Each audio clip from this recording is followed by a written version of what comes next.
Medyo ayoko na dito. Malis na tayo dito.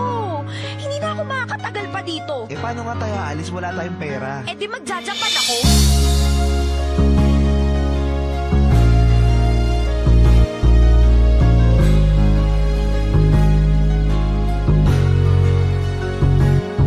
Isang babaeng itinuring kong asawa. Kahit hindi kami kasal, ay nagpasya na kaming magsama at mabuhay sa pamamagitan ng pagkanta. Kahit hindi sapat ang kinikita naming halaga, kaya kami ay nagpasya na manirahan sa Maynila. Dahil kailangan namin ng mas malaking kita, nagtiis kaming umupa sa mainit na lugar. Dahil yun lang ang kaya ng aming perang napundar. Tumagal ang ilang araw at halos isang buwan. Napapansin kong ang hirap ay di mo na matagalan. Kaya nung minsan ay may nang alok sa iyong mga ibang bayan para sa ating pangarap.